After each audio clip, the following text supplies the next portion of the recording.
नारद बाबा को बड़ा विचित्र लगा, लेकिन राम जी को थोड़ा प्रसन्न मुद्रा में देखा।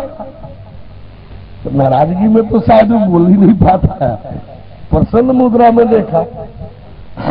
पूछा कि प्रभु, जब आप कह ही रहे हैं तो मैं एक बात पूछूं, एक बात पूछूं? राम जी कहे पूछिए, पूछो भाई, क्या पूछना है? क्या कि आज तो आप शादी करने को कह रहे हैं, जब मैं शादी करना चाहा तो उस समय आप क्यों रोक दिए? जब मैं राजा शीलनिधि के यहाँ स्वयंवर में जब मैं शादी करना चाहा तो मैं तो आपके पास गया था आपका शरीर रूप मांगने के लिए कि मेरे को वर्ण करेगी। उस समय तो आप छलावा करके जिसे मैं शादी करने के लिए आपका रूप लेने गया था, आप मेरे को राम के मुंह हनुमान का बना दिया, बालक का बना दिया। यानी मैं तो आकर्षण के लिए गया था, आप मुंह मेरा बिगा दिया आपने। वो जो जिधर मैं बैठू उधर से मुंह फेर ले, जिधर मैं बैठू उधर से मुंह फेर ले। उस समय आप हमको शादी क्यों नहीं करने दिए? उसको आप अपना लिए, आप शादी करने पर उस समय क्यों नहीं करने दिए? इस राम जी और नारद जी के प्रकरण के माध्यम से नारी चरित्र चित्रण जो है आपके रामचरितमानस में राम जी के द्वारा अरण्यकांड का अंतिम पोर्शन ले लेंगे। रामचरितमानस के अरण्यकांड का अंतिम पोर्शन ले लीजिए, अंतिम हिस्सा। ये प्रकरण दिया गया कि क्यों मैं तेरे को शादी नहीं करने दिया। तो इतना उदाहरण भरा तुलसीदास ने कि भैया सब तो हमको सब कुछ याद भी नहीं होता है, केवल काम भर का दो चार शब्द इधर उधर से ले लेता हूँ। हमको तो कुछ न कोई भाषा जानकारी है, हम और अरबी उर्दू फारसी अंग्रेजी संस्कृत तो जानते ही नहीं, हम तो भैया शुद्ध हिंदी भी नहीं जानते। ये तो आप सभी से दो चार शब्द सीखे हैं, उसी में ये ज्ञान की बात जो जानकारी में है वो रख रहे हैं। मुझे तो केवल ज्ञान मालूम है और उसी ज्ञान के सहारे मेरा जीवन है, ज्ञान के सहारे मेरा जीवन है। ज्ञान से अलग होते थे कुछ है ही नहीं, ऐसे कुछ दिखाई दे रहा था कि मशीन है। तो इस तरह से जो है जब पढ़ेंगे तो और सब तो किनार कीजिए, बहुत लंबा थोड़ा प्रकरण है, उसमें मेरा काम एक दोहा से चल जाता है।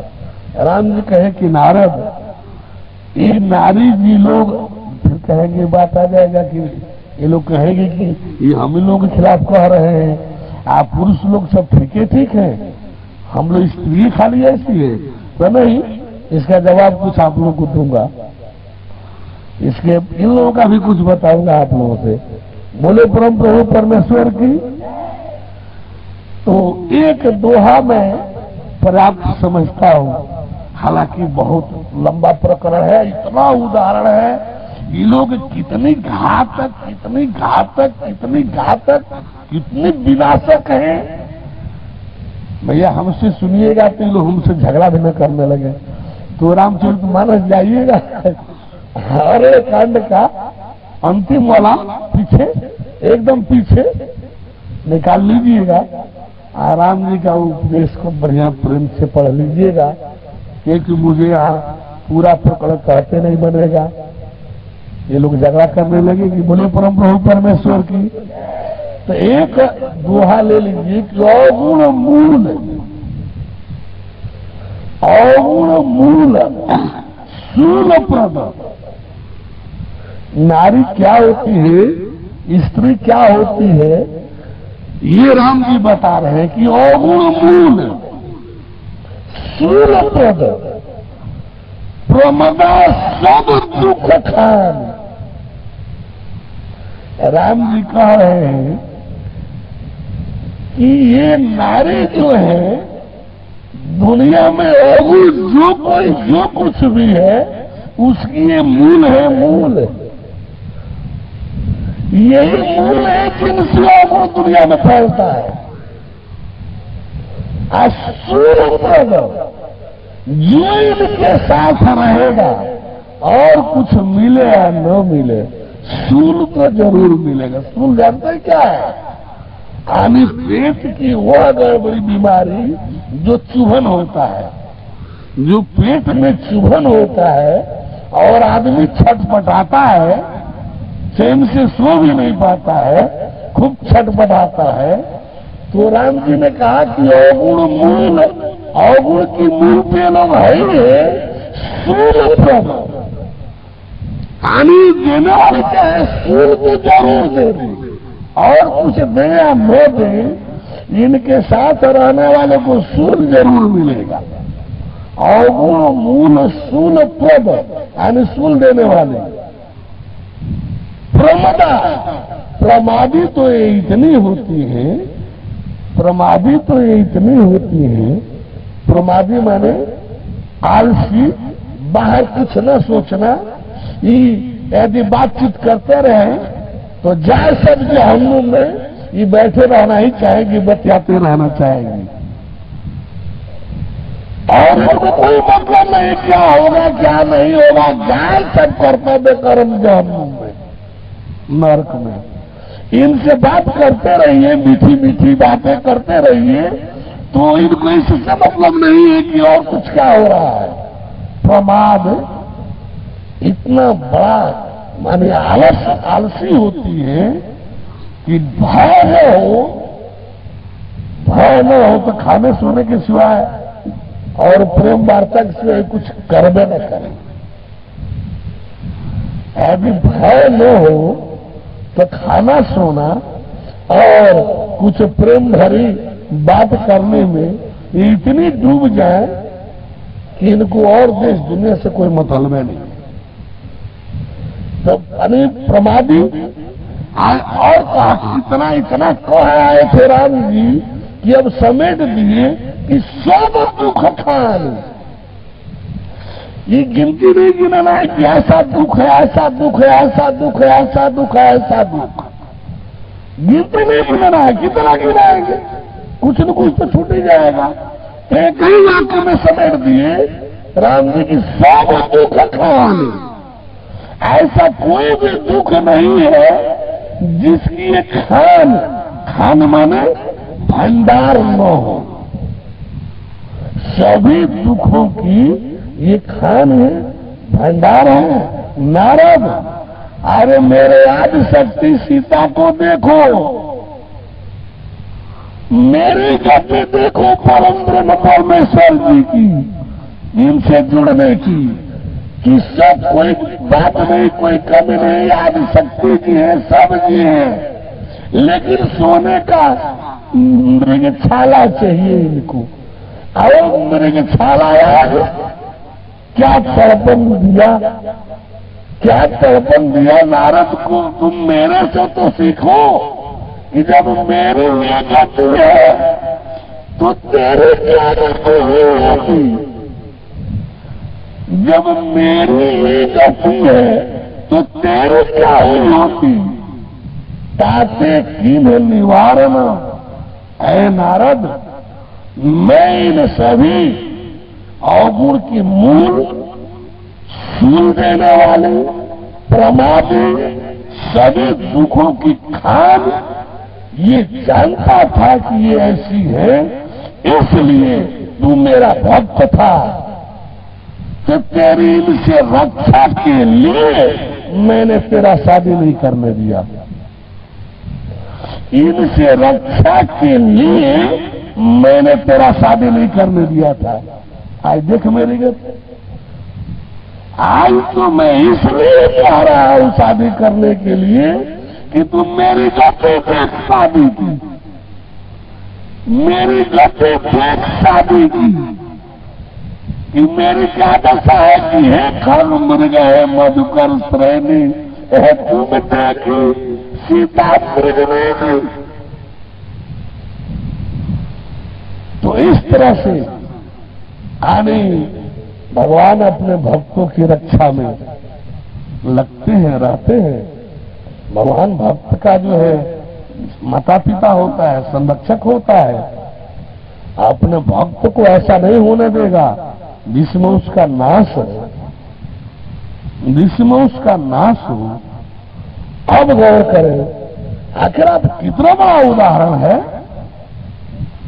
एक ममता के चलते, एक ममता के चलते, ठीक है राम राजा बनते, इस भरत राजा बनते। राम के वनवास का क्या मतलब? जहां ममता होगा, मोह होगा, वहां डाह द्वेष जलन होगा। जहां ममता मोह होगा वहां डाह द्वेष जलन होगा।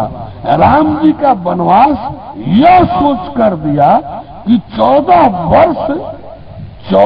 वर्ष जब राम जी वन में रहेंगे तब तक तो मेरा भरत जो है एकदम राजकाज को मजबूत कर लेगा। और 14 वर्ष में इतना टूट गए होंगे कि आक्रमण करने के लायक नहीं रह पाएंगे और मेरे भरत का राज्य निष्कंटक हो जाएगा। केवल वन ही नहीं भेजा, केवल वन नहीं भेजा, एक और शर्त जोड़ दिया, तापस वेश, तपस्वी के वेश में वन में जाना है। यानी तपस्वी के वेश में रहेंगे तो राजपाट अपने आप नीचा तुच्छ दिखाई देने लगेगा। जब तपस्वी बनेंगे तो राज की चाहते भी खत्म हो जाएगी। इतना भी नहीं, इसके इतने से भी संतुष्टि नहीं मिली।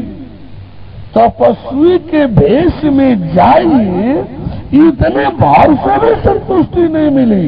एक और शर्त घुसेड़ दिया कि विशेष उदासी, आपको प्रसन्न नहीं रहना है जंगल में। आप किसी गांव सरे में जाकर के प्रसन्नता से मत रहिएगा, विशेष रूप से उदासीन होकर रहना है। उदास होकर रहना है, दुखित होकर रहना है, कुल मिलाकर प्रसन्न होकर के नहीं रहना है। ये सब शर्त लगा करके तब राम को वन में भेजने की बात आई। क्या भगवान होने का लाभ था? क्या भगवान वालों के साथ व्यवहार था? एलर्जी, एलर्जी, जहां रहे वही एलर्जी। हटो हटो राम, हटो हटो, गलती कुछ नहीं, हटो हटो। गौर करेंगे, वाल्मीकि जी के आश्रम में, सब आश्रमों में घूम घूम कर गए, कौनों ब्रह्मर्षि राजर्षि नहीं कहा कि राम जी जब आप किसी कारणवश वन ही में आए हैं तो प्रभु आप ही के लिए तो मैंने ये मुनि और ये ऋषि महर्षि ब्रह्मर्षि का भेष धारण किया। प्रभु आप इस कुटिया में विराजिए और मेरे को सेवा का शुभ अवसर दीजिए। क्या ये नहीं कहना चाहिए ऋषि महर्षि जी लोगों को? नहीं कहना चाहिए? एक ऋषि महर्षि ब्रह्मर्षि नहीं मिला जो कहे कि प्रभु आप ही रहिए, हम आपकी सेवा करें, चलो प्रभु हम भी साथ ही चलेंगे। एक ऋषि महर्षि नहीं कहे, क्योंकि यदि वो ठहरते तो इनका ऋषित्व बाधित हो जाता और वो भारी पड़ जाते, तो इनकी अपनी महत्ता गिर जाती। चेला सब जो फूट जाते, चेला सब जो फूट छूट जाते, इनकी महत्ता ही किनार होने लगती।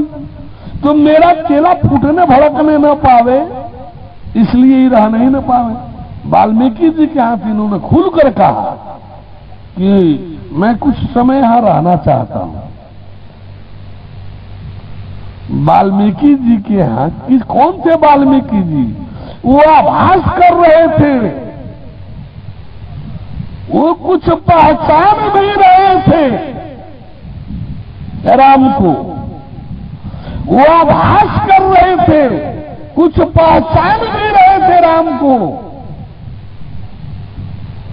उस वाल्मीकि से राम जी ने कहा कि मैं यहां कुछ दिन रहना चाहता हूं। अब लगा चाटुकारिता हाकने, वाल्मीकि जी है मारा चाटुकारिता का पूले भरने लगा। क्या करा?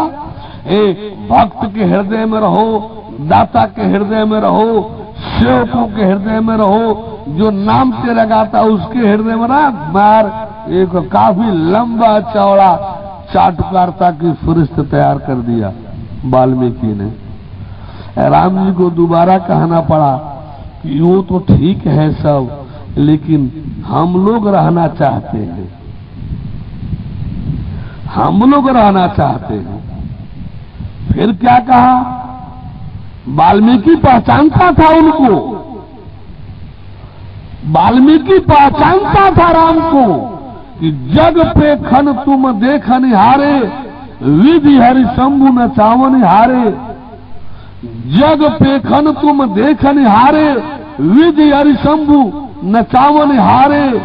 तेऊ न जाने ही मरम तुम्हारा, और तुम्हें को जान निहारा। हे राम, हे राम, अरे आप तो सारे जग को जानने देखने वाले हो। सबको ब्रह्मा यानी इंद्र शंकर होना चाहिए। यहाँ तुलसी ने गलती किया, हरि नहीं इंद्र लिखना चाहिए।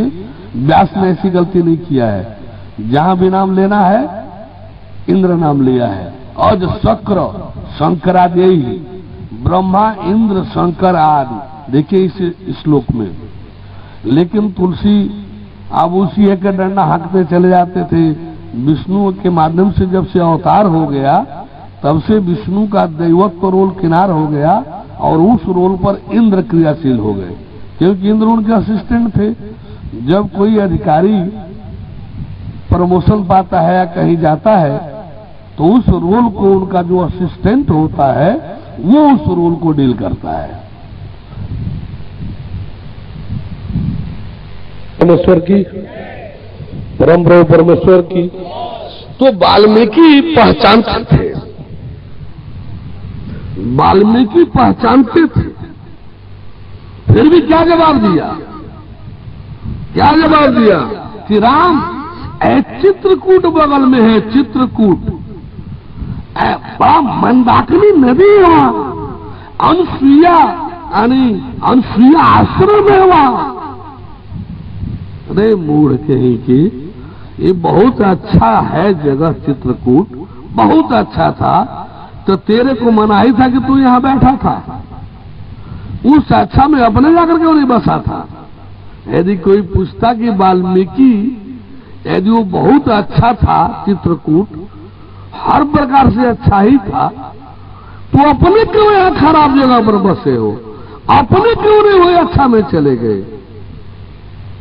अपने क्यों नहीं उस अच्छा में चले गए? यानी कुल मिलकर राम को हटाना था कि आप दूसरे जगह जाओ, दूसरी जगह। सीधे कैसे कह देगी मेरे यहां जगह नहीं है?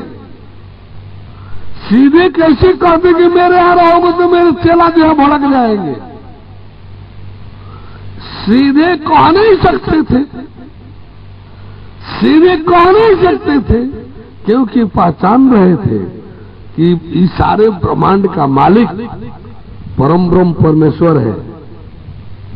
सोई जानत जिह देहु जनाई, जानत तुम्ही होई जाई। तुम्हारी कृपा, तुम्ही रघुनंदन, तुम्हारी कृपा, तुम्ही रघुनंदन। जानत भगत, भगत उरचंदन। तो ये पंक्तियां ये स्पष्ट करती है कि तुलसी यानी वाल्मीकि पहचानते थे, लेकिन राम जी को अपने ठहरना नहीं दिए। नहीं कैसे कर सकते थे कि हाँ मैं आपको नहीं ठहराऊंगा? अब नहीं करने के बजाय वो बहुत अच्छा है चित्रकूट, रास्ता पकड़िए आगे बढ़िए, रास्ता पकड़िए आगे बढ़िए। राम जी जब थे तो सब ऋषि महर्षि ब्रह्मर्षि जी लोग हटो रामा हटो रामा, रामा रामा हटो हटो। आज जब सब अपना लीला कार्य संपादन करके चले गए, जब वाल्मीकि ने इनके सारे लीला चरित्रों को जब एकत्रित करके एक रामायण ग्रंथ दिया, सारा समाज जब पढ़ने लगा तो देखा कि अरे ये तो जगह जगह अनहोनी घटनाएं नहीं थी, ये तो प्री प्लान्ड, ये तो पूर्व नियोजित, ये सारा पूर्व नियोजित एक योजनाबद्ध तरीके से किया हुआ कार्य था। ये तो राम जी की लीला थी, लीला। फिर क्या होने लगा, हरे राम राम राम हरे हरे। जब राम जी थे तो हटो राम राम हटो हटो। आज जब चले गए तो हरे राम राम राम हरे हरे। भगवान, बड़ी विचित्र स्थिति है, बड़ी विचित्र स्थिति है। भगवान कृष्ण ने सब प्राणियों को क्या कहा, मनुष्य का क्या नामकरण किया, भूत। भगवान कृष्ण जो है मनुष्य लोगों को क्या कहना शुरू किया, भूत। ये पंचभूत है, सब भूत। मनुष्य का नाम जो है भूत भूत भूत। जगह जगह गीता में ये आदमी को आदमी कहने के बजाय, मनुष्य कहने के बजाय क्या कहना शुरू किए, भूत। अजानन्ति मां मूढ़ा मानुषिम तनुमाश्रितम परम भावम अजानन्तो मम भूत महेश्वरम। ये भूत क्या कहा मनुष्य को, ये भूत। ऐसे ही फिर गीता अध्याय 4 के श्लोक 35 में कहा, ये न भूतान्य से शेष, ये भूत सब। यहां भी मनुष्य के लिए क्या कहा, भूत। जगह जगह कृष्ण ने क्या कहा, भूत। अब सवाल उठता है कि भगवान कृष्ण झूठ बोलते थे क्या? मनुष्य का नाम भूत भी है क्या? मनुष्य का नाम भूत भी है क्या? यदि नहीं तो भगवान कृष्ण भूत क्यों कहे? एंड भगवान क्योंकि भूत माने तो पढ़ाया जाता है जो बीत जाए। अरे मरेंगे नहीं तो भूत कैसे कहेंगे? भूत तो आप बनेंगे मरने के बाद। भूत तो परिवार वाले घोषित करेंगे आपको मरने के बाद। ये भगवान कृष्ण ये जिंदा मनुष्यों को भूत क्यों कहने लगे? क्या सबको मृत देखते थे क्या? क्या सबको मृत देखते थे क्या? फिर ये भूत शब्द कहां से आया? बोले परम प्रभु परमेश्वर की। तो इस पर तो लग जाएगा 10-20 मिनट, ले लूं आगे छोड़ू, अब चलो उस पर आगे। हैं? रहने दे कि वो मूल सूत्र वाला बचल है। ये भूत समझा ले कि भगवान कृष्ण ने भूत क्यों कहा मनुष्यों को। क्या भगवान झूठ बोलेंगे क्या? भगवान झूठ तब बोलेंगे जब अपने भक्त का, एक समर्पित शरणागत भक्त पर विपदा आई हो और रक्षा झूठ बोले बगैर मर्यादा की सहित रक्षा नहीं हो पाएगा तो भगवान झूठ भी बोलता है, ऐसा नहीं कि नहीं बोलता है। लेकिन समर्पित शरणागत भक्त की रक्षा के लिए सहज सामान्य स्थिति में नहीं, अपने किसी स्वार्थ में नहीं, अपने शरणागत भक्त की रक्षा तो उसको करनी है, चाहे जो करने से हो, झूठ बोलने से हो, छल करने से हो, कुछ करने से हो, भक्त की रक्षा करना है उसको। यानी भक्त की रक्षा करना है उसको, जो करने से होगा वही करेगा। अपने लिए झूठ नहीं बोलेगा, सामान्य परिस्थितियों में झूठ नहीं बोलेगा। केवल भक्त की रक्षा में, वो भी किस भक्त के, जो पूर्णतः ही अपने जीवन का बागडोर हाथ में पकड़ा दिया हो। और नहीं, खैर प्रकरण बढ़ जाएगा। बोले परम प्रभु परमेश्वर की, छोड़िए। तो भगवान ने भूत कहा, हम आपको भूत कहें तो झगड़ा करने लगेंगे। लेकिन भगवान कृष्ण के माध्यम, कह रहा हूं मैं ही, लेकिन भगवान कृष्ण के माध्यम से मैं कह रहा हूं, झगड़ा करना है तो उनसे कीजिए। झगड़ा करना है तो पहले भगवान कृष्ण को पाइए, 22 तारीख को दिखा दूंगा, झगड़ा कर लीजिएगा। बोले परम प्रभु परमेश्वर की, तो झगड़ा करने लायक नहीं रहेंगे, तो हाड़ कांपने लगेगा। देखने के बाद तो अर्जुन जैसे रण बांकुरा का हाड़ कांपने लगा, आप किस खेत की मूल्य है? 22 तारीख के झगड़े करने लगे आ जाएंगे। तो 22 तारीख को तो कुल समझे में आ जाएगा कि किसी से झगड़ा करेंगे। बोले परम प्रभु परमेश्वर की। तो भूत कृष्ण जी क्या कह रहे हैं कि अर्जुन अवजानंती माम, मेरे को नहीं जानने वाले ये मूढ़ जन जो है ना, मेरे को नहीं जानने वाले। अब इस्लामाबाद वालों को सीधे मैं कहता तो झगड़ा नहीं करने लगते। अब भगवान कृष्ण के माध्यम से कहूंगा तो किससे झगड़ा करेंगे? हमसे करेंगे। जाकर भगवान कृष्ण से करें। बोल तो रहा हूं मैं ही, लेकिन भगवान कृष्ण वाली बात है, तो उनसे झगड़ा कीजिए। पाना है तो हमारे पास आ जाइए, झगड़ा करना है तो कृष्ण के पास जाइए, जानना चाहते हो तो मेरे पास आइए, आज झगड़ा करना हो तो कृष्ण के पास जाइए। क्यों? कि वो मूढ़ कह रहे हैं आप लोगों को, क्यों जानती माम मूढ़ा, ये मूढ़ जन जो है मेरे को तो जानते नहीं, मेरे जबकि मैं हूं कौन? महेश्वर। इस संपूर्ण भूत प्राणियों के महान ईश्वर रूप में तो परमेश्वर हूं। तो मुझ परमेश्वर को ये भूत प्राणी जन मेरे परम भाव को तो जानते नहीं। परम भाव मदानंद, मेरा भाव परम है, मैं इनको परम शांति दिलाने आया हूं, मैं इनको परम आनंद देने आया हूं, मैं इनके अभाव को दूर करके परम भाव भरने आया हूं।